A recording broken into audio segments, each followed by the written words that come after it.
All right, you guys, so today I'm going to walk you through watercolor techniques. I've got a lot of different things to show you. I showed you on the PowerPoint, but we will be doing these as our first project as a result of learning the techniques. We'll walk through it, we will tape the boards down, and we'll do it step by step. And you guys will all end up with a really cool looking landscape by the time we're done with it, but they'll all look a little different. So today I'm going to show you a variety of techniques that you're going to use. Let me talk about materials a little bit first though. We're going to be working with this watercolor paper. You can tell it's kind of thick, all right? It's got texture to it. And there are lots and lots of different kinds of watercolor papers. They're all pretty pricey. The watercolor paper we're going to use is about $1 a sheet, which sounds really a lot for paper, right? But I'll cut it down. You'll get one piece of watercolor paper. If you messed up, you're going to flip it over and use the back side because it's kind of expensive. So this is a 140-pound paper, which means it's got some weight to it. When you put water on paper, of course, it shrivels up and it warps. So that's why you have to have a little bit heavier weight paper. If you were to just paint on just drawing paper or copy paper, it would completely just draw up and warp badly. There are papers out there that are even heavier than this. I actually have painted portraits on sheets of paper that cost $10 a piece, but it's big and it's really, really thick, and you don't really have to tape it down. You can paint on it pretty well without it warping. So prices range from low to high with watercolors. We're going to be working with these paints. These are called Prang paints. It's a student brand that I think is really awesome. It's very highly pigmented. There are paints out there that are really not very good. They're a little bit less expensive than these. I'm not going to name brands, but if you've ever gotten some of those paints and you paint with them, all the colors are very pastel-like. These are not that way. They're very richly pigmented. You'll get bright colors, and you can get pastels with them too. So we're going to work with those. They come with a brush that I don't love, okay? Brushes to me are one of the most important things about working with any paint medium. You've got to have good brushes. And I make sure I get you guys very good brushes in here. That's what some of that art fee goes to. These brushes look good when you take them out, but as soon as you get them wet, you kind of lose your point to the brush, which is, you want a very good point with your brush. These are better brushes, and I have these for y'all to use. This is, I'll bring some out when we get to this. We probably will do the techniques with the not great brushes, and then I'll pull out the good ones for the real project. Good watercolor brushes will come to a point, and they have what we call spring to them. You know, you do like that, and they don't just stay flat. Let me find one that doesn't do that. I'll get this red one wet, and you'll see the difference. You have all kinds of varieties. You have flat brushes, you have round brushes. And you probably look at this brush and go, why do they call that a round brush? It's a pointy brush, right? Well, the round brush comes with, when they're talking about the metal part, it's called the ferrule. It's round, whereas this ferrule is flat. So if you hear the term round, it's more the ferrule that they're looking at, the metal part. They come in different sizes. This is about a number, I think this is a number 12. This is one of my favorite sizes, and a number 10. Because they're smaller. The smaller the number, the smaller the brush, and they get really small. Here's a really tiny one. This is a number 2 brush, and you can get details in with that. But the flats come in different sizes too. A lot of times the flats will be numbered by inches, like this might be a 1-inch flat brush, you know. So just know that the bigger the number, the bigger the brush. Now, I've got these other brushes out here to show you the difference between an acrylic brush and a watercolor brush. A lot of times my students will go grab these for watercolor. These are really stiff and coarse brushes. These push around thick paint really well, but they do really bad with watercolor, and they'll scuff up your paper. They'll do some bad things to your paper. So you don't want to be using these light handled coarse brushes. If you see one of these out, don't use this on your watercolor. It's these soft ones, and you can feel them, and they really feel nice. So you want to make sure you're using those. Now here's my, it's not doing as bad as usual, but you know, it kind of keeps its bend there when you do that to it. So this isn't the best brush. They're okay for the price of the paints. These Prang paints are usually, you can get them under $5, which I think is very reasonable for the nice quality of paint that they are. I've got a couple other things out here to show you paint-wise. This is a water media. This is called gouache, okay? Have y'all ever heard of gouache? What gouache is, it's used very much the same way you use watercolor, but it's opaque. I talked about watercolor being a transparent medium. This has got a pigment substance that holds it together that is more chalky, okay? So when you put it down on the paper, you don't get the beautiful transparent layers that you do with watercolor. Watercolor is held together by a medium called gum arabic. It comes from the sap of trees, and if you touch these while they're dry, they're sticky, they're kind of tacky. That's because it's that sappy stuff in there, okay? So I've also got these to show you, and these are tube paints. These are watercolors also, and you say, well, what's the difference? Are they better? Not really. When they come out of the tube, they're wet, and they're usually a little more highly pigmented if they're in the tube, but eventually they're going to dry and they're going to be just like these, and you'll just reactivate them with water. A lot of professional artists prefer the tube paints. They'll set out their palette, and that's what they'll work with, and they'll come back the next day and they'll just spritz it with water to reactivate it. So if it dries up, it's okay. There are some very expensive paints like this out there. Winsor Newton is kind of the Cadillac of the paints for professionals. They can run, they're priced by the tube, and they can run, I've got some tubes at home, they're like $12 and $15 a tube for a little tiny tube. They're really pricey, but they're really, really highly pigmented, and they last for a long, long time. I have a few tubes I've had for 20 years. So there's a big range in prices in what you can pay for watercolors. I think for what we're doing, these are perfect. So first thing I'm going to do is I'm going to go spritz my paint with water. And you can just take a brush. Y'all aren't all going to have spray bottles. You can just take your brush, and you would just want to go in and put a drop of water on all your paints.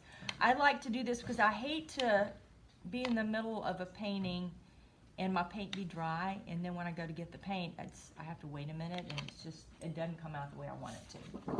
All right, so I'm going to walk you through some techniques. I've got a sheet here, this is my cheat sheet, but y'all will be creating one of these sheets.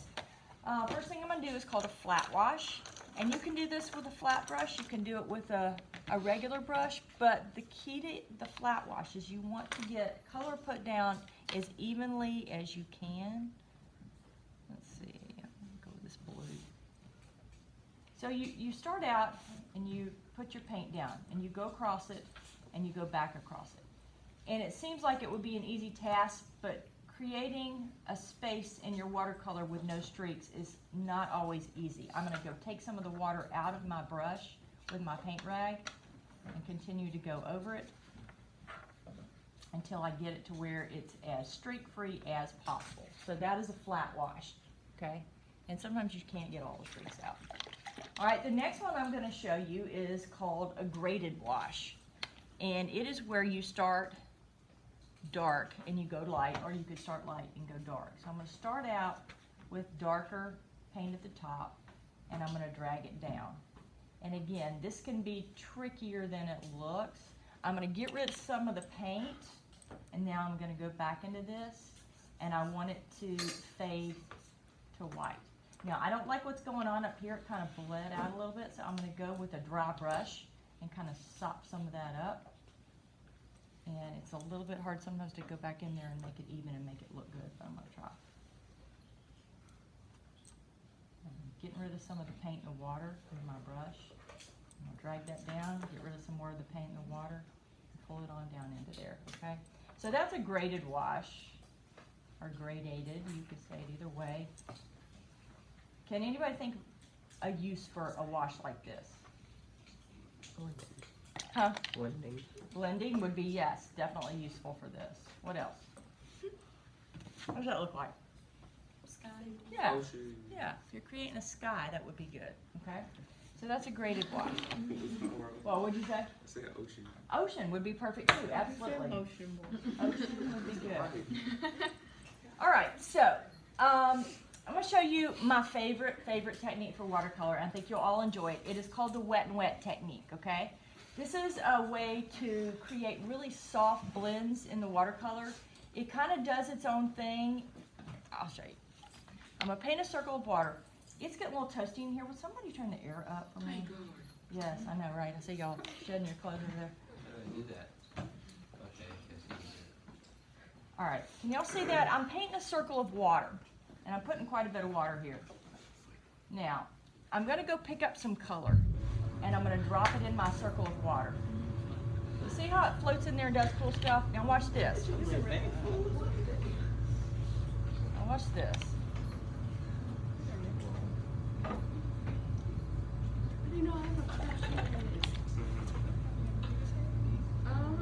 Are y'all insulting each other? Yes. Aw. Alright, y'all see this? You see how this reacts inside this water bubble? Can y'all see that? Here, I'll shut that for you. Alright, so it's doing all kinds of cool stuff within my little water bubble, but it's not leaving the water bubble, okay? Now if I picked it up and tilted it, it would. It'd run everywhere. But it's going to continue to react inside that bubble.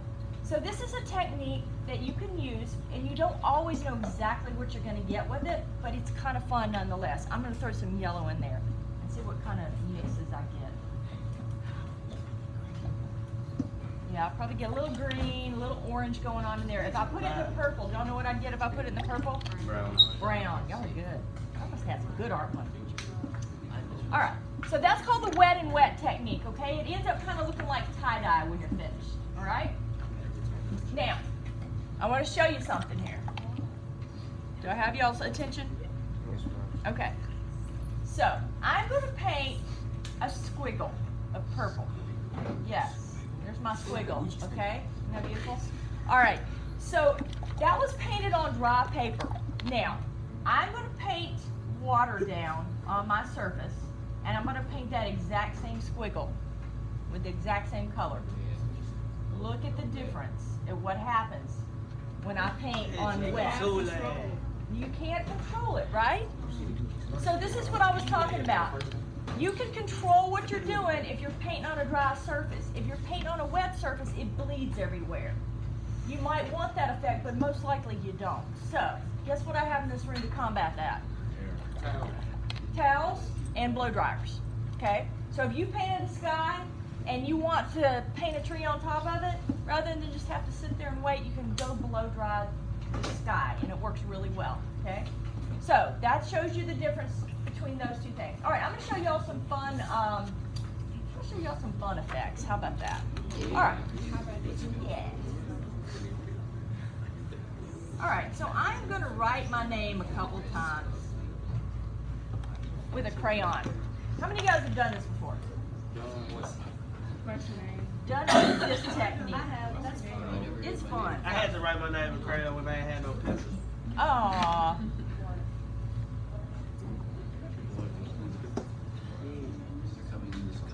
Okay. Now, watch what happens when I paint watercolor. All right, I need y'all focus. Shh, guys. Watch what happens when I paint over my name with the watercolor. It resists, okay? Now you can't even see where I put my name in white crayon until I paint over it, like magic. Isn't that cool? I know, it's fun. So this is called a resist technique, okay? Now, why do you think the wax resists the watercolor? Right. It's water resistant. Wax and water don't mix. They separate, They okay? separate. Yes. So if I were to do the same thing with an oil pastel, do you think it would have the same effect? It's oil. Yes. It's oil, so it also resists. Unless you have these oil pastels, which are water soluble, okay? So, water soluble oil pastels, which I have some of these, you can actually color with and then kind of turn them into a painting. I'm just going to do a little spot with these so you can see. But there's a lot of possibilities if you wanted to draw something and then turn it into a painting. Oh, no. Right? So if you're one of those people that think, oh, I don't have real good control with my paintbrush, that's an option for you, okay? Now, I got other things that will do the same thing. I have a set of watercolor pencils. Anybody ever use these? They're cool, right? So you can do a whole beautiful, drawing. I don't know what I'm doing here, I'm just scribbling. And then you can go add water to it and kind of create some paint effects with that also. And sometimes if you don't scrub it all away, you can still see your drawing under it. You can combine this pencil and the watercolor to create some really cool effects. Now, I'm gonna show you these. All right, has anybody ever seen these water brushes? Yes. Okay, these are so cool. All right, my brush here is filled with water, okay? If I squeeze it, water comes out, okay? This is a really cool thing. If you've got your sketchbook and you've got some watercolor pencils and you want to take it on a trip or take it somewhere, go sit outside and draw something, or just sketchbook journal, this and your watercolor pencils, you are good to go. You can create a painting, you know, with just these two items.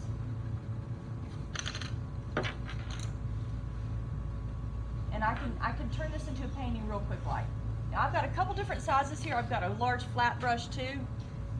So yeah, I can do some different stuff with that.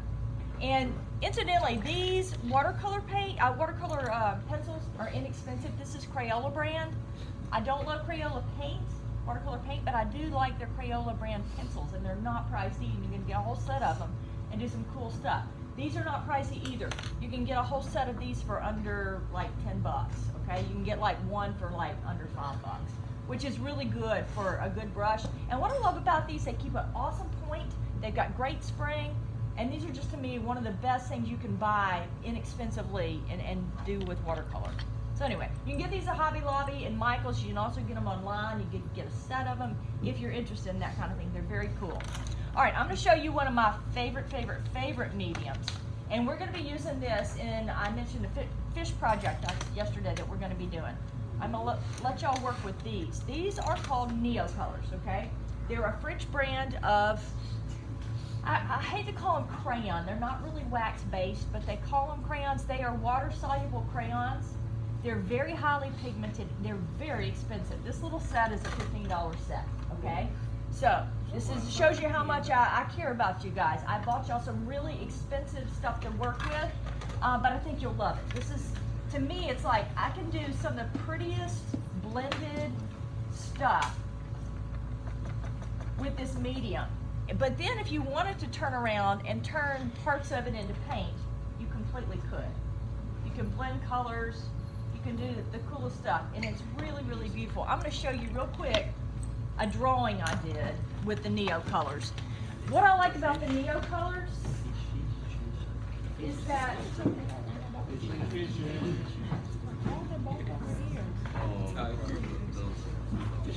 these will pretty much draw on top of anything.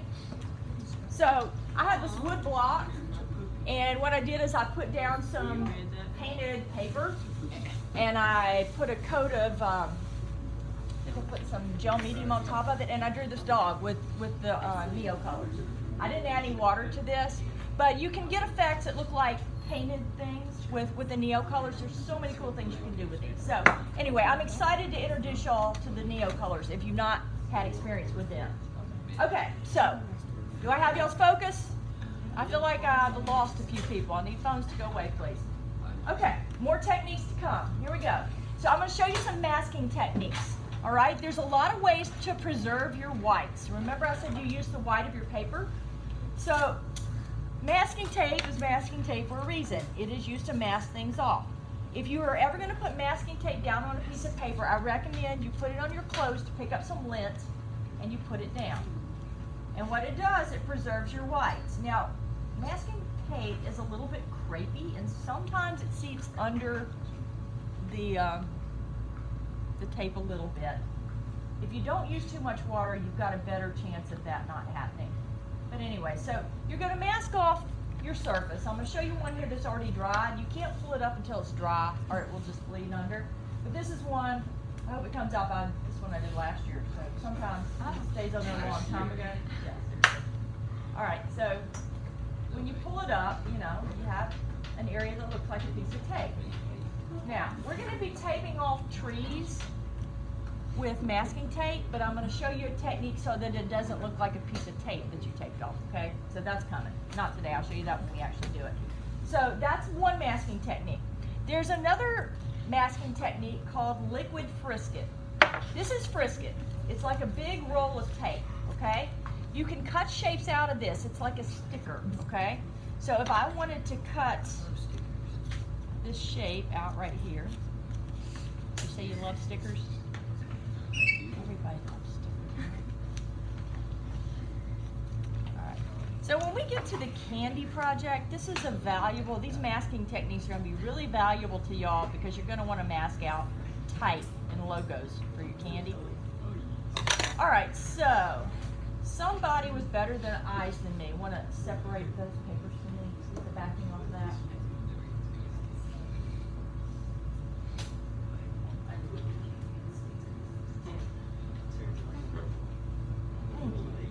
Okay, so this is a piece of Frisket.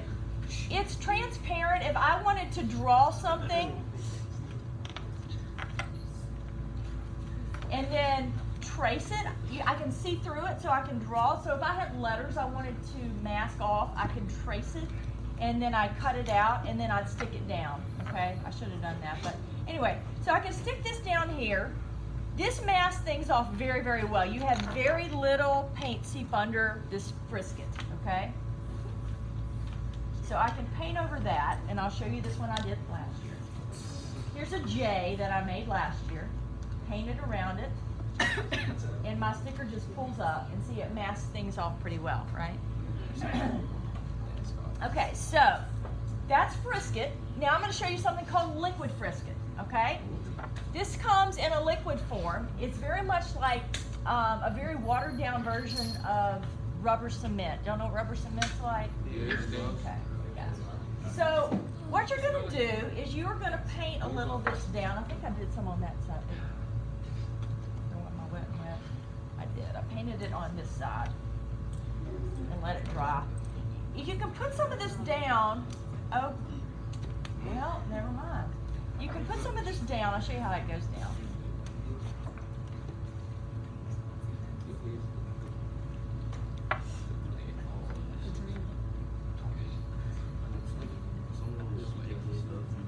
Now, you can put it down with the dropper if you want to, but I also have these special tools. They're called, well, the official name is, this is the Incredible Nib. That's what we call it, okay? So, yeah. So this is kind of like a felt tip marker without any ink. It's that same kind of feel. You can dip it in there and then draw with it. Now you have to rinse it off. Somebody didn't rinse this one off good, and it's left all this rubbery residue that you have to kind of pick off before you can use it. So make sure you rinse them, just rinse them in your water. So you mask stuff off with that. All right, here's one I did last year that's dry. I painted over it. And then when you're done, you just rub it with your finger, and this stuff kind of balls up like rubber cement, and it masks things off very cleanly, okay? So, that is liquid Frisket. All right, I got a few more to show you. I know I'm losing you, so I'm gonna go fast. All right, this one I'm gonna show you is called a scratching technique, okay? All right, so I'm gonna paint a little puddle of paint down here. And then I'm going to take the back of my brush. And I'm going to scratch through this to create this texture. Now, I picked green for a reason. What does this look like? Grass. Looks like grass. Beautiful. Beautiful grass. And when we do our landscapes, we're going to be using that technique for some grass effects. Can you think of any other reason that you might want an effect like that? Paintball.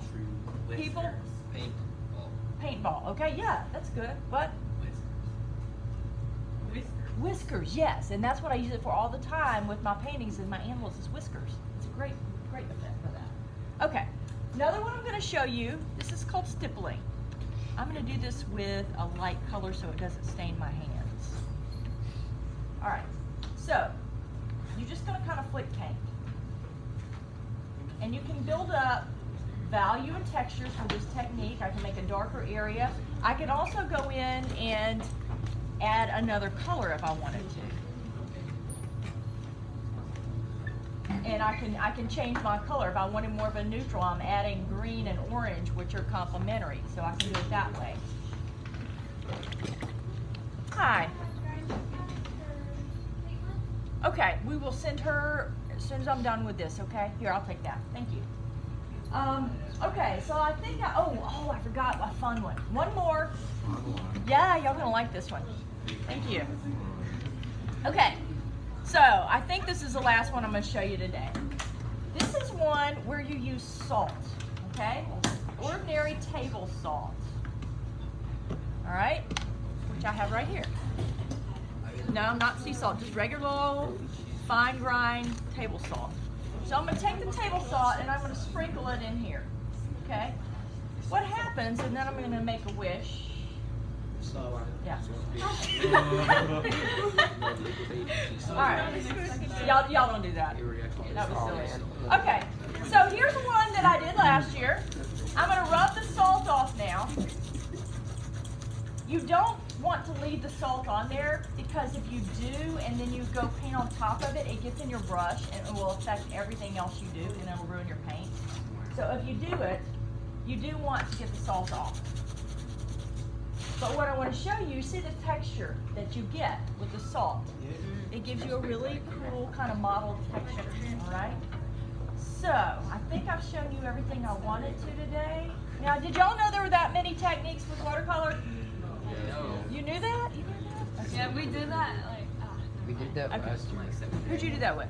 Miss Wilson. Oh, good, okay. So, some of y'all know this, for some of you it's a review this. We put it with Mr. Terry. Okay, good.